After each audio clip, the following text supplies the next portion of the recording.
Miércoles 17 de julio del año 2024, hoy la excepción de primera hora puede ser la costa valenciana, donde tenemos algunas nubes y donde quizá llegue a producirse algún chubasco. El resto del país manda el sol, manda el calor. Mañana todavía tendremos temperaturas más elevadas, pero ya hoy empieza la subida. Hay aviso naranja por altas temperaturas hoy en Andalucía. Tenemos aviso amarillo a partir del mediodía en Castilla-La Mancha y también en la Comunidad de Madrid. Estamos estrenando la mañana con 16 grados en Baracaldo. Tenemos 21 en Almuradiel y 26 ya en Cartagena.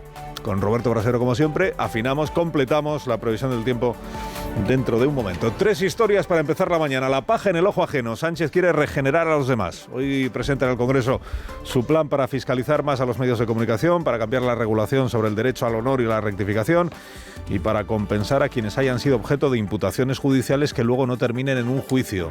Llamémosle a lo de hoy Plan Begoña.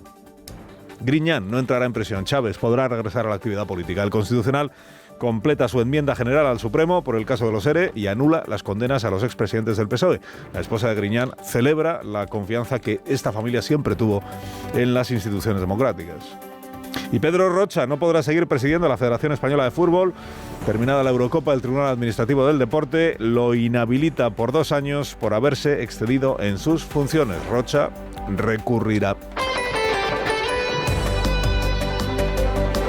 Lo primero, 9 de la mañana, Congreso de los Diputados. Ahí comparece el presidente, él eligió el formato, él eligió el día, él lo elige todo. El presidente para comunicar a la Cámara cuál es, vamos a ver cómo lo llama él, plan de acción democrática, lo llamó una vez, plan de regeneración democrática, lo han llamado otros, plan antibulos, dice hoy el diario del País.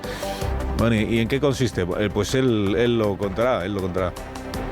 De entrada dice, no, es aplicar la legislación europea. Ya, pero para eso no hace falta nada más que aplicarla. La legislación europea sobre la transparencia en la financiación de los medios de comunicación, que por otra parte ya es bastante transparente, más que la agenda oficial del presidente en la Moncloa, por ejemplo, más transparente. Objetivo del presidente, limitar, modificar la ley de policía institucional, limitar la posibilidad de que medios de comunicación, lo que él llama, porque es él llama, pero luego no define de qué medios está hablando. Lo que él llama pseudomedios o tabloides, que según el presidente viven no de tener lectores, sino de la policía institucional, se entiende que de gobiernos del PP y de la extrema derecha. Modificar la ley de policía institucional para que estos medios se les cierre el grifo de la financiación pública, ¿no? Claro, vamos a ver si esta mañana concreta por una vez el presidente Sánchez de qué medios habla, cómo según su criterio se establece la diferencia entre un pseudomedio, un tabloide y un medio de comunicación tradicional o creíble, o como quiera llamarlo. ¿Quién lo decide? ¿Quién lo decide? ¿Qué es una cosa, qué es otra? ¿Qué es un bulo, qué es una noticia? Si la limitación de la policía institucional a determinados medios es porque no tienen lectores o porque difunden desinformaciones, ¿quién decide lo que es una desinformación? En fin, la cosa es... Hoy la prensa más comprensiva con las intenciones del gobierno insiste mucho en que lo de hoy es solo unas líneas generales. El esqueleto, creo que dice La Vanguardia. ¿El esqueleto de qué? Del plan, de las propuestas, de las medidas. ¿Por qué? Claro, porque es que este gobierno no tiene mayoría parlamentaria. El presidente puede predicar lo que quiera hoy en el Congreso, pero luego solo sale adelante lo que tenga el respaldo de su mayoría de investidura o sus socios parlamentarios. No, dile tú a los partidos independentistas que vas a limitar la posibilidad de que determinados digitales reciban publicidad institucional en Cataluña, por ejemplo. ¿Con qué argumento? O sea que lo de hoy pues es una... Vamos a ver el tono que emplea el presidente, si es el tono del estadista que busca el bien del país, o es el tono mitinero al que nos va teniendo acostumbrados, pero que es una declaración de intenciones. Si algún medio también esta mañana, ¿no? Y ayer se reunió con las federaciones y asociaciones de la prensa que respaldan la iniciativa, respaldan la legislación europea, no la iniciativa de Sánchez, que todavía no se sabe tampoco en qué va a consistir. Sí dijo en su día el presidente, y esto no está en la legislación europea, que hay que cambiar la ley de protección al honor y la ley del derecho al honor y del derecho a la rectificación.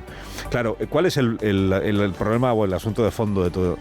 Pues que todo esto se le ha ocurrido a Sánchez, toda esta urgencia por la máquina del fango, por los bulos, por el deterioro de la calidad democrática, por el derecho a rectificación, todo esto es a raíz de lo de su esposa. Antes de que se empezaran a publicar informaciones sobre su esposa y de que el Palacio de la Moncloa hiciera todo lo que estuvo en su mano para que no se publicaran con poco éxito, Antes de eso no se le recuerda a Sánchez una urgencia alguna por todas estas cuestiones. ¿Qué es lo que le están reclamando, lo que están reprochando a sus socios, ¿no? De hombres que canta un poco, ¿no? Que todo venga a raíz de... O sea, cuando le ha afectado a él personalmente o a su esposa personalmente, entonces sí. Yolanda Díaz, que ayer quería pues colgarse una medalla, tuvo cierta urgencia por salir a contar a los periodistas que las medidas que hoy va a anunciar el presidente, las medidas que como intención va a anunciar el presidente, o sea, que todo lo que anunció igual no llega, no sé... Igual acaba siendo un puro brindis al sol, o sea que al final igual no se traduce en nada, pero bueno, que las medidas que va a anunciar hoy el presidente están pactadas naturalmente con Sumar, que es el otro partido del gobierno, ¿no? Y que entre esas medidas se encuentra, según Yolanda Díaz, la derogación de la Ley de Seguridad Ciudadana, también llamada Ley Mordaza. Hemos alcanzado un acuerdo en esta materia con el Partido Socialista, por lo tanto, todos los delitos vinculados a las injurias, a las libertades públicas, las injurias al rey y demás, la ley Mordaza va a ser derogada. Y claro, a ver, es que la ley Mordaza, que el Partido Socialista se comprometió a derogar en el año 15, cuando entró en vigor y gobernaba Rajoy, estamos en el año 24, 9 años después, y la ley Mordaza sigue en vigor. Es que lleva más años ya la ley Mordaza en vigor con Sánchez que con Rajoy. La ley Mordaza no se va a derogar. Dice Yolanda Díaz, no, la derogación de la ley Mordaza y de las injurias a la corona y de como si todo fuera lo mismo y del delito contra los sentimientos religiosos, como si todo fuera lo mismo cuando nada tiene que ver una cosa con otra. Ni se va a derogar la ley Mordaza, ni las injurias a la corona y la ofensa a los sentimientos religiosos están en la ley Mordaza, están en el Código Penal, que es una cuestión distinta. Ayer tuvieron que salir primero de su propia cuerda Enrique Santiago a explicarlo. Tuvo que salir la ministra portavoz a aclararlo. Tuvo que salir María Jesús Montero, la vicepresidenta del Gobierno, a explicar que en realidad lo que se ha pactado es algo que por otra parte lleva años en el Congreso y en el Senado debatiéndose, incluso instando al gobierno a que lo lleve adelante, que es lo de la derogación de las injurias a la corona, de los delitos de injurias a la corona y de la ofensa a los sentimientos religiosos, que es una propuesta que ya hizo, yo creo que Podemos en el año 19, estamos en el año 24 y todavía seguimos arrastrando esta cuestión. ¿Pero qué es eso exactamente lo que se ha pactado con Sumar y no la derogación de ninguna ley Mordaza? Estamos hablando, por tanto, de la parte de la ley Mordaza que tiene que ver con la libertad de expresión. Por eso está en el paquete de regeneración democrática, porque son materias que tienen que ver con la libertad de expresión. Hay otras materias de la ley Mordaza que se están discutiendo con otros grupos. Total, que esta mañana veremos. Esta mañana veremos en qué consiste el asunto. Y al final, hombre, sería bueno que hoy el presidente del gobierno, ya que él mismo ha elegido la ocasión y el foro, sería bueno que nos aclarase qué es un bulo y qué no lo es. Por ejemplo, si en su opinión que el empresario Barrabés haya confirmado que acudía al Palacio de la Moncloa convocado por Begoña Gómez para las actividades particulares, profesionales, privadas de Begoña Gómez, pero en dependencias de la presidencia del gobierno, si eso es un bulo o es una noticia. Y si es una noticia, ¿qué le parece al presidente que la esposa, que no forma parte del gobierno, no tiene cargo público alguno, utilice dependencias oficiales para su actividad particular o privada? Que es de captación de fondos de empresas privadas, que también, que la actividad profesional de Begoña Gómez es especialmente delicada cuando es esposa de quien es. Si eso es un bulo o es una noticia. Y ya que es una noticia, ¿qué opinión le merece? Hasta ahora el PSOE ha dicho, pero ¿qué hay de raro en que el presidente reciba empresarios? Pues si nadie está hablando de eso sí que es desinformación. Estaría bien que entre las medidas que propone el presidente del gobierno estuviera aplicarse a sí mismo y a su gobierno la prohibición de desinformar a la opinión pública cada día. Tribunal Constitucional, noticia del día de ayer, y se esperaba, porque venía siendo ya la doctrina que aplicaba el tribunal a los casos anteriores, pues era de esperar que a Griñán y a Manuel Chávez pues se le aplicara la misma doctrina, que es la del Constitucional, que dice que estuvo mal hecha la sentencia de la Audiencia Sevillana y la sentencia del Tribunal Supremo en el caso de la mayoría de los condenados por el caso de los ERE en algunas materias concretas. En el caso de Griñán y de Manuel Chávez, lo que hace el Constitucional es anular las dos condenas. Chávez estaba inhabilitado por el delito de prevaricación. En el caso de Griñán era más grave porque suponía el ingreso en prisión, aunque es verdad que nunca ha llegado a ejecutarse, del delito de malversación. Entiende el Tribunal Constitucional No es que diga el Constitucional que nunca hubo nada en el caso de los ERE. Esto que dice ahora Manuel Chávez, dice, nunca hubo nada. Sí, a ver, sí que hubo. Y lo reconoció el propio Griñán. Hubo una utilización desviada o ilícita de fondos que estaban destinados a expedientes de regulación de empleo y que al final acabaron sirviendo para otras cosas y beneficiando a quienes no tenían derecho a recibir ese dinero. Lo que dice el Constitucional es que no está probado que al frente, que fuera, digamos, un plan establecido desde la cúpula del gobierno de Andalucía, de la Junta de Andalucía, y que en el caso de Griñán, y esto sí que son palabras mayores, se vulneró la presunción de inocencia. Esta mañana hablaremos con el abogado del señor Griñán para que nos cuente pues cuáles son sus consideraciones después de la decisión. La familia de José Antonio Griñán pues está muy aliviada, es la verdad.